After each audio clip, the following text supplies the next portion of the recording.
As we consider whether we are on the utopian or the dystopian path in our digital age, one of the most interesting and tantalizing sources of evidence are surveys of time use.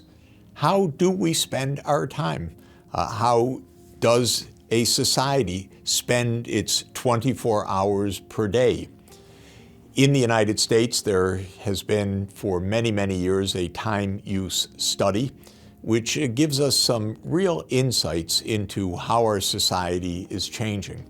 One of the most important points of time use studies is that indeed, because of technological advances, at least in the advanced economies, on average, there is more time for leisure, for sports, for personal activities, whereas the time required for work has diminished as the machines do the work. Let's look at what the U.S. Time use shows. It's rather remarkable. What this time use survey of the United States government looks at is how adults, meaning individuals 16 and older in U.S. society, spend their 24 hours a day. And asking the question, on average, and of course it differs depending on age and geography and occupation and many other factors, but on average, what do American adults do with their 24 hours? And the results are quite striking and I think give us a lot of scope for reflection. Of course, in our 24 hours, the activity that takes up most of our time is sleep.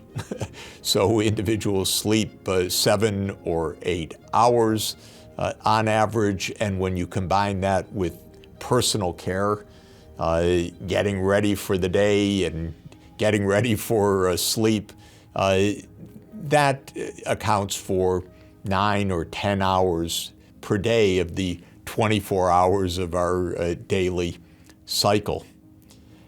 What about the rest of our time? What is quite striking for me is that in an economy of the incredible output per person of the U.S. economy, $70,000 per person or higher, this is now accomplished with the average work time per day of an adult of less than 4 hours per day. So if we average over all the adults in the U.S. economy or U.S. society, of course that includes retirees, it includes 16-year-olds who are in school like you are, it includes people who are on break or vacation time, it includes the weekends. So it includes the time off and the national holidays and the rest.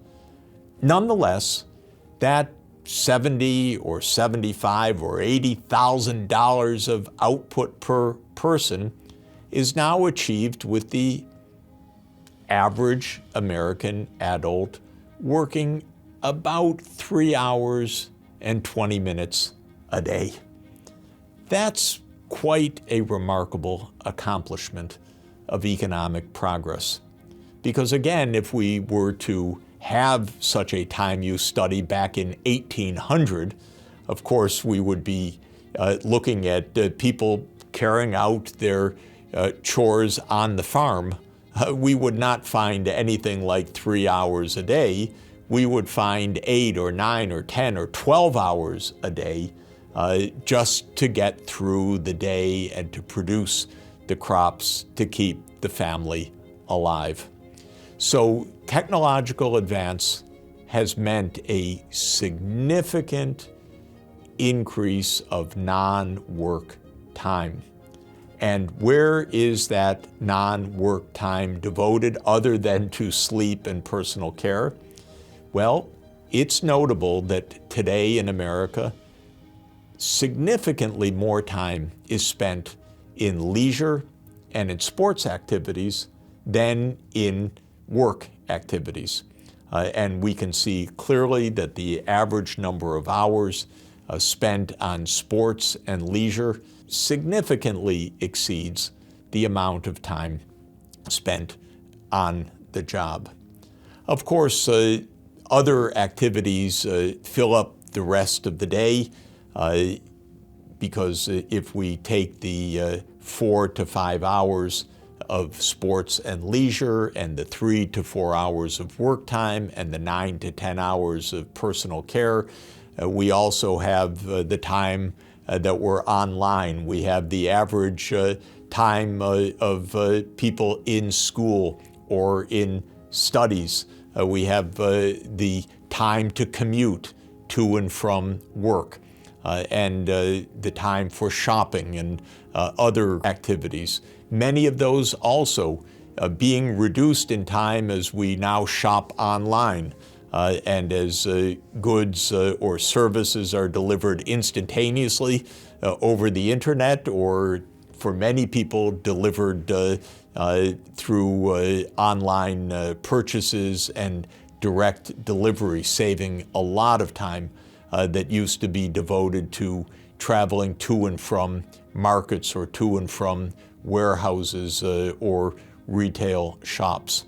What we can say, therefore, from the time use evidence is that though we're looking at averages that can mask huge differences across the population, the pattern of machines saving us time for hours that can be devoted to leisure, to family care, to sports activities, and to education is a core development of our economies today. That is the utopian path that we should be designing to ensure that it's an inclusive path that enables all parts of society to benefit and not just those who are the lucky ones who hold on to their employment while others fall through the cracks. But at least we have the sense, if an advanced economy can produce the riches that it does with less than 4 hours per day of work, this is a sign that we really could see a future in which we're able to devote our time to learning, to culture, to care for others, to leisure, to sports, to the enjoyments of life. One of the things I would like you to do is to reflect on how you use your time and how your family allocates its time so that you also can have a sense of time use and to use your imagination of how that might change in future years in your community and your national economy.